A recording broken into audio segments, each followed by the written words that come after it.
There are a bunch of attachments in Apex Legends. Do you know which one is the most important? Do you need a larger magazine, perhaps an optic? Is the stock even worth picking up? Is the stabilizer the most important thing? I have made a tier list to answer all these questions. It is mostly my opinion, but I'm sure most of you will agree. Let's check it out.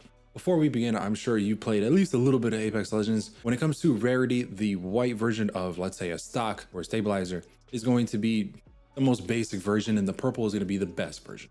All right, here's the tier list. First thing we're gonna get into, let's talk about the Kinetic feeder. The only thing the Kinetic feeder does is reduce the choke time between shots with a shotgun and reload while sliding. So for that reason, I'm throwing it in the kinda useless spot. It's not something I really go out of my way to get. If I see it on the floor in front of me and I'm running around with a PK, I mean, yeah, I'll probably pick it up, but I don't really care for it. Also, the reload while sliding, I'm sure it can come in handy, but I've never needed it. For number two, let's talk about hammer points. Hammer points, I kind of think it's, it's all right. It's not bad, it's not the worst. Only thing the hammer points do is increase flesh damage, and it can go on 3 weapons. The P2020, the RE45, and the Mosey. The Mosey being the only shotgun, and typically it's mostly paired with that. However, a lot of people like to vouch for the RE with the hammer points. Since it does increase damage on flesh, all you have to do is break shields and you're doing just a little bit more damage. It is kind of useful, but like I said, if I see it on the floor and I happen to have a Mosey, I mean, maybe I'll pick it up, but I'll probably end up dropping a Mosey or the 2020 for probably a shotgun or a better secondary. All right, for number 3, let's talk about optics, and we'll kind of get into all of them briefly, none too crazy. I think optics are pretty damn important. They're not the most important, but they're definitely pretty damn important. Here's why. There are 7 optics that most people use on their guns. The HCOG is a one-time sight that is the most cleanest sight that you can have in Apex Legends. It is typically on a wingman. A lot of people like to throw it on a PK or SMG, especially the R99. The hollow sight is the least favorable one-time sight. It's not the cleanest sight. It is kind of ugly. Even myself, I typically won't pick up the hollow sight. Sometimes I do, but the majority of the time I'll leave that on the floor. The 2X or the bruiser sight is the most popular sight amongst all the sights that you could put on a rifle. It is definitely favored amongst most mouse and key players and controller players because you don't lose that much aim assist when using it. It is perfect for mid-range fights and still really good for most close range encounters. The 1 to 2X hollow sight is actually a very underrated sight. You do have the ugliness of the hollow sight, but if you put it on the 2X side, it is very good for mid-range fights, which I've started to use a little bit more often, and I'm pretty happy about using it. The 3x sight is probably the most favorited sight for mouse and keyboard players, especially when using a 301. The 3X is definitely one of my favorite sights that I usually try to pick up every time I see it. It is perfect for almost all mid-range encounters and definitely can get a little bit of a long-range fight going in there too. The 2 to 4X is pretty good for mouse and keyboard players, and some controller players like to use the 2 to 4X. The 4X end of it is not typically used because it's a little bit harder to control recoil, especially on controller, because you just lose a lot of aim assist typically, but it is still very good. One very good gun that it's perfect for is the 30-30 repeater. If you put a 2 to 4X on a 30-30 repeater, you could use it for great mid-range fights and get some really good long-range picks. The digital threat is definitely a pretty clean sight overall in my opinion, but the big thing about the digital threat is that when you're fighting against a Bangalore or a Caustic, something that impairs your vision, all enemies illuminate red, and that's huge, especially when you're fighting in smoke and whatnot, and going against somebody with a digital threat is definitely not a lot of fun. I will typically put my digital threats on all SMGs that I use, and definitely a PK or a shotgun. That wraps up all the optics. Let's get on to number 4, the extended mag.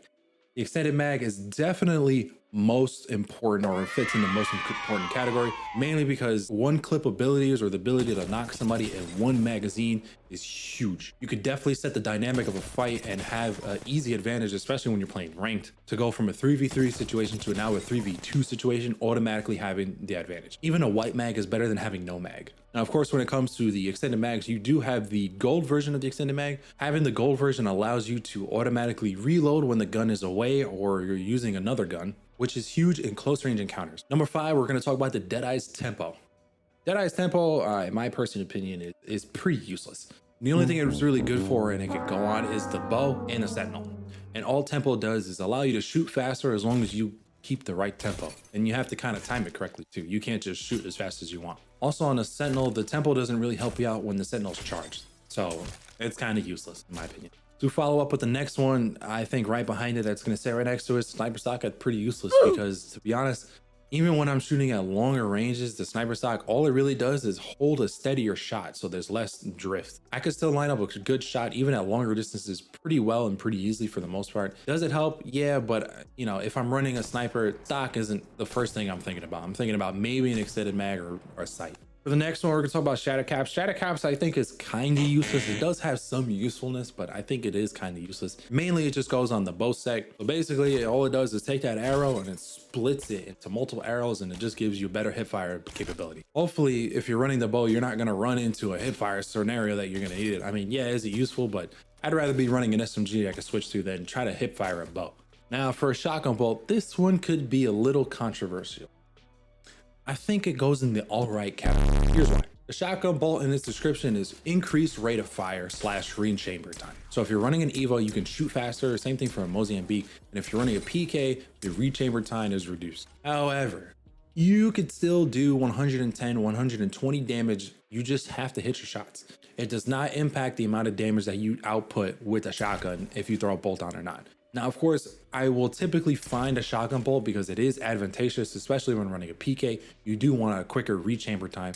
However, I am definitely comfortable going into a fight without it. For number 9, let's talk about the almighty Turbocharger. Turbocharger is pretty damn important. If you're able to find a Turbocharger and you can pair it with the Havoc or the Devotion, you are arguably the most powerful killing machine on the map. The Havoc and Devotion have incredible damage output, especially when you put on the turbo, because the spool time is reduced to nothing. Going into a fight with a Havoc without a Turbocharger can be a bit of a pain in the neck, especially if you happen to have a Devotion. The spool up time is just so long.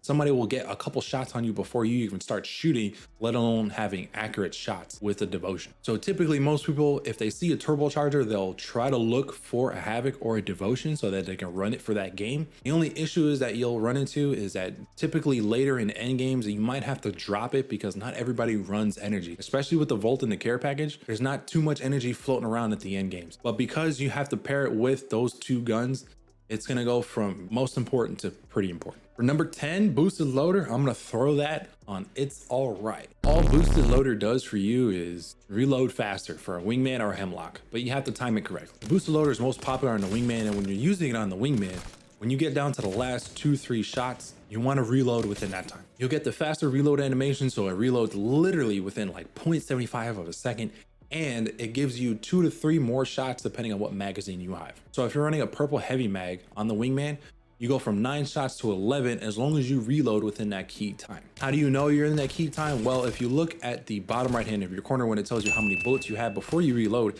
it illuminates just a little bit green. Also on the wingman itself, if you look towards the irons or at the base of the sight where it displays how many shots you have left, it's typically displayed in green or whatever color your reticle is, letting you know that you have to reload in this time. Otherwise, you're going to get the slow reload and you're not going to get the additional bullets in the magazine. Now, of course, the last two are going to be the most important. I mean, there's no way you can dispute that. However, the dispute is which is more important. So, of course, we're going to put the stabilizer right there in front of the extended mag because you can run pretty good without the extended mag, but I think I would take a stabilizer over the extended mag if I had to pick. The only thing the stabilizer does for you is recoil reduction, and it does not go on heavy weapons. Keep that in mind because that is very important. I think, in my opinion, the stock is the most important attachment that you can have while running in Apex Legends. The stock has 3 attributes. It improves handling, it reduces aim drift, and it increases your reload time. So it gives you 3 attributes in one attachment. Also, a stock goes on just about every primary gun. It goes on all your rifles, LMGs, SMGs. A stabilizer only goes on your light-based weapons. So it goes on your 301, the 99, the alternator. Like I said, the stabilizer, all it does for you is just reduce your recoil. And if you have good recoil control on your guns, you'll be able to control the recoil pretty damn well. So that's why it's not necessary all the time. If you're running the flatline, you won't be able to use a stabilizer. So that's why the stock is more important. It goes on all the primary guns you possibly will run, and it offers the most perks. So what do you think? Do you agree with this order? Do you think I'm crazy? Do you think this is pretty spot on? Comment down below what you think. I'd love to hear your opinion. Also, if you need a little bit more help aiming and just doing overall better, if you check out this video over time and you practice these things, you'll do better aiming in Apex Legends. Also hit the sub button if you haven't already for more Apex Legends content, and I'll see you guys in the next one.